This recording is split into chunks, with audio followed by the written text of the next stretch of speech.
நான் கோயம்புத்தூர் டு சென்னை வந்தே பாரத் ட்ரெயின்ல டிராவல் பண்ணேங்க. ட்ரெயின் அவைலபிளா என்னமோ ரொம்ப நாள் ஆயிடுச்சு. பட் எனக்கு டிராவல் பண்றதுக்கான நீட் இப்பதாங்க இருந்துச்சு.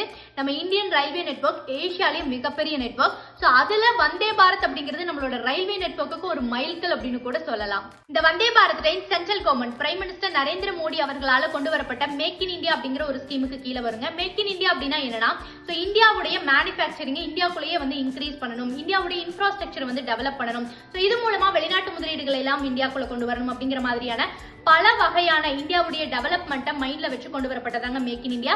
ஸோ அதுக்கு கீழே தான் வந்தே பாரத் வரும். ஸோ வந்தே பாரத்தோடைய எல்லா பார்ட்ஸுமே அசம்பிள் எல்லாமே இந்தியாக்குள்ள தாங்க மேனுஃபேக்சரிங் பண்றாங்க. ஆல்மோஸ்ட் 18 monthsக்குள்ள ஃபுல் ஒர்க்கையும் முடிச்சிடுறாங்க. எனக்கு பேசிக்காவே ட்ரெயின் டிராவல் அப்படிங்கிறது கொஞ்சம் கம்ஃபர்ட்டா ஃபீல் பண்ண மாட்டேன். பட் வந்தே பாரத் ட்ரெயின்ல 6 hours டிராவல் பண்ணீங்க. ரொம்ப நீட் அண்ட் கிளீனா மெயின்டைன் பண்ணாங்க. டாய்லெட் ஃபெசிலிட்டி நல்லா இருந்தது. ஃபுட் ப்ரொவைட் பண்ணியிருந்தாங்க. அந்த டைமிங் மேனேஜ்மெண்ட்.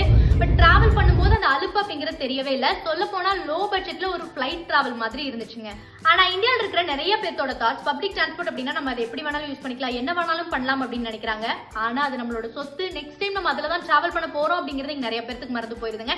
இந்த ட்ரெயின் 1.5 years நல்லா நீட் அண்ட் கிளீனா மெயின்டைன் பண்றாங்க.